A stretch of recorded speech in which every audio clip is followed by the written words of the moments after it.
Bismillahirrahmanirrahim. Assalamualaikum warahmatullahi wabarakatuh.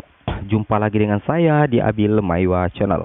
Jadi teman-teman, channel ini merupakan channel pendidikan tempat kita berbagi tentang aplikasi pendidikan, Microsoft Office, serta tips dan triks komputer. Jadi teman-teman, pada video kali ini kembali lagi admin akan berbagi atau sekaligus mengupdate informasi terbaru terkait pelaksanaan P3K Guru tahap yang kedua. Yang mana video pada hari ini berjudul 10 data atau syarat penting yang harus disiapkan guru honorer saat memilih dan mendaftar P3K Guru tahap yang kedua. Kira-kira 10 data yang bagaimana atau syarat yang bagaimana yang harus disiapkan guru honorer agar nantinya teman-teman tidak gagal saat mengikuti seleksi P3K Guru tahap yang kedua. Seperti itu teman-teman ya. Oke, tanpa berbasa-basi lagi kita langsung saja ke videonya. Jadi di sini perlu teman-teman pahami bahwa di SSC-ASN pada saat teman-teman membuka halaman SSC-ASN, maka teman-teman akan mendapati di halaman resume memilih formasi tahap yang kedua. Nah, namun sampai saat ini ketika kita mengklik formasi tahap kedua atau memilih formasi tahap kedua itu dalam keadaan error karena memang sesuai jadwal ya, kita memilih formasi tahap 2 itu sudah ada jadwal yang disiapkan dan tentunya teman-teman sudah melihat semua jadwal yang admin upload kemarin hanya melalui channel ini. Seperti itu teman-teman ya. Nah, sekarang kita coba lanjut lagi. Nah, di sini data atau syarat yang harus teman-teman penuhi pada saat melakukan pendaftaran guru P3K khususnya di tahap yang kedua. Yang pertama itu adalah teman-teman akan memilih jenis seleksi. Nah, teman-teman akan memilih jenis seleksi apakah seleksi P3K, CPNS atau bagaimana ya. Jelasnya yang kita pilih di sini tentunya P3K teman-teman ya, atau PPPK Guru seperti itu. Kemudian nanti tahapnya itu yang dipilih atau secara otomatis yang muncul itu adalah tahap kedua. Jadi teman-teman harus mengisi data ini ya, jenis seleksi dengan tahapnya ya, tahap pertama, tahap kedua. Namun otomatis untuk tahap itu pasti yang berbunyi di situ adalah tahap yang kedua. Jadi jenis seleksi dan tahap itu dua data yang pastinya teman-teman harus perhatikan pada saat teman-teman memilih atau mendaftar formasi tahap yang kedua seperti itu. Kemudian data atau syarat penting berikutnya adalah ini, instansi teman-teman ya. Jadi teman-teman akan memilih instansi mana yang teman-teman akan pilih ya. Nah, kemudian apakah nantinya muncul di situ nama sekolah atau instansi Dinas Pendidikan dan Kebudayaan atau nama sekolah, yang jelasnya nanti akan ada pilihan yang teman-teman bisa pilih nantinya di situ untuk jenis instansinya. Dan untuk jenis instansi sepertinya teman-teman, jika teman-teman mengingat instansi yang cara pemilihan instansi waktu tahap 1, tentunya teman-teman di tahap kedua ini tidak akan bingung untuk menentukan instansi yang akan teman-teman pilih. Kemudian jenis formasinya ya, di situ akan muncul pilihan untuk jenis formasi yang teman-teman akan pilih nantinya. Seperti itu teman-teman ya. Nah, ini dua data penting yang harus teman-teman persiapkan untuk pemilihannya nanti, instansi dengan jenis formasi. Namun teman-teman yang sudah ikut di tahap pertama tentunya itu sudah berpengalaman ya untuk pemilihan instansi dengan jenis formasi. Karena khusus untuk tahap kedua ini tidak ada lagi pembuatan akun, kemudian tidak ada lagi pendaftaran akun. Ini jauh lebih simpel ya, karena kita tinggal memilih dan mendaftar formasi yang tersedia. Namun tidak ada salahnya teman-teman pahami data-data penting ini yang harus diperhatikan keabsahan dan kebenarannya. Kemudian berikutnya adalah pendidikan. Nah, di sini data yang akan teman-teman isi juga atau sudah disiapkan, tinggal teman-teman perhatikan apakah benar atau salah, atau kalau memang kosong maka teman-teman akan mengisi pendidikan teman-teman ya. Mungkin di sini pendidikan yang diisi adalah pendidikan terakhir ya. Kemudian data sertifikat pendidik ini harus diperhatikan, terutama bagi teman-teman yang ingin mendapatkan afirmasi 100% di tahap kedua. Untuk poin 6 ini harus teman-teman betul perhatikan ya, yaitu sertifikat pendidik dengan poin 5 yaitu pendidikan. Dan hanya teman-teman yang tahu pendidikan teman-teman, hanya teman-teman yang mengetahui tentang sertifikat pendidik teman-teman. Admin cuma mengingatkan saja seperti itu ya. Nah, itu data kelima dan data keenam yang harus teman-teman perhatikan. Kemudian kita lanjut lagi teman-teman ya. Kemudian data berikutnya adalah tanggal ijazah. Maksudnya di sini tanggal ijazah adalah tanggal ijazah terakhir teman-teman ya.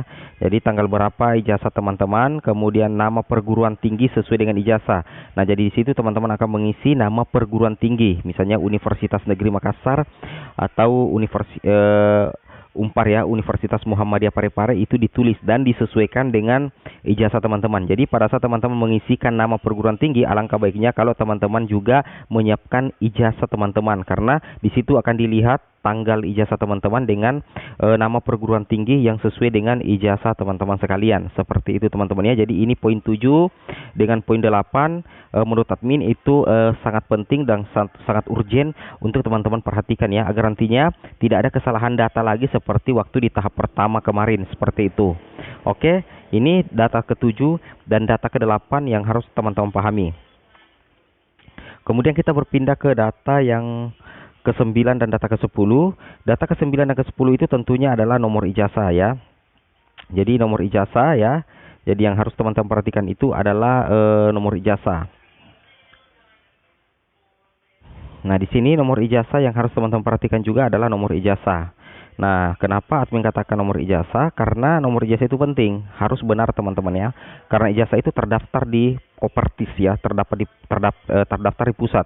Di sini nantinya nomor ijazah ini akan divalidasi, tahun lulus teman-teman juga akan divalidasi untuk membuktikan keaslian ijazah yang teman-teman punya. Makanya menurut admin di sini dari ke-10 data ini, yang paling penting teman-teman persiapkan adalah ijazah terakhir teman-teman, karena ada sekitar 4 data yang harus dicocokkan untuk ijazah S1 teman-teman untuk pendaftaran P3K di tahun 2021 khususnya di tahap kedua nantinya. Seperti itu ya. Nah, di sini admin akan memperlihatkan sedikit contoh realnya tentang pengisiannya.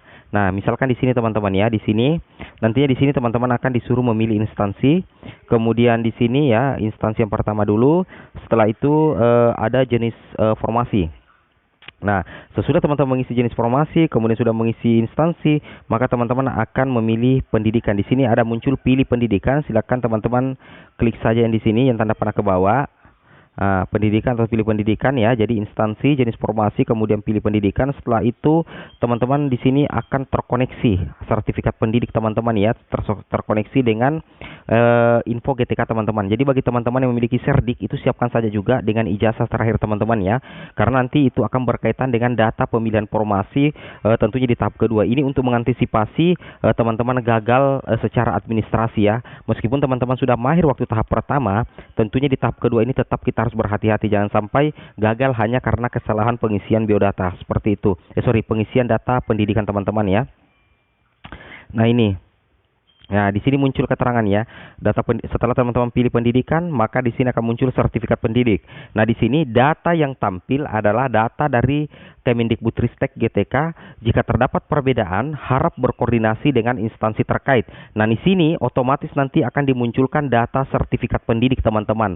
Nah, oleh karena itu teman-teman harus mempersiapkan istilahnya sertifikat pendidik teman-teman ya. Kalau misalkan nanti data yang ditampilkan di tahap kedua SSCSN ini berbeda dengan data sertifikat pendidik teman-teman, maka teman-teman bisa jangan dulu melanjutkan, tetapi berkoordinasi dulu dengan admin kabupaten ya, atau mengecek di info GTK, atau berkait istilahnya berkoordinasi dengan operator sekolah untuk data sertifikat pendidik teman-teman ya. Seperti itu, minimal kita berkoordinasi dulu dengan pihak-pihak yang terkait, karena di sini jelas dikatakan data yang tampil adalah data dari Kemendikbudristek atau GTK. Jika terdapat perbedaan, harap berkoordinasi dengan instansi terkait. Seperti itu teman-teman ya. Oke, kita lanjut lagi. Nah, di sini akan muncul lagi nomor ijazah. Nah, ini yang admin perlihatkan tadi ya. Nomor ijazah itu diisi, siapkan ijazah, kemudian tahun lulus, kemudian tanggal ijazah, kemudian nama perguruan tinggi sesuai dengan ijazah. Ini yang kita jadikan patokan adalah ijazah terakhir teman-teman ya. Ijazah S1 teman-teman sekalian, atau teman-teman saudara-saudara guru honorer itu siapkan ijazah terakhirnya. Seperti itu. Kemudian kita lanjut lagi. Nah, yang terakhir di sini adalah nomor ijazah, tahun lulus, dan tanggal ijazah, nama sesuai PT ya. Ini sudah tadi ya. Seperti itu. Nah, kalau sesudah itu kita akan lanjut lagi di data berikutnya. Di situ nanti akan ada instruksi apakah mengakhiri pendaftaran atau bagaimana. Yang jelasnya ini adalah 10 data penting yang teman-teman perhatikan agar tidak terjadi kesalahan. Oke, assalamualaikum warahmatullahi wabarakatuh.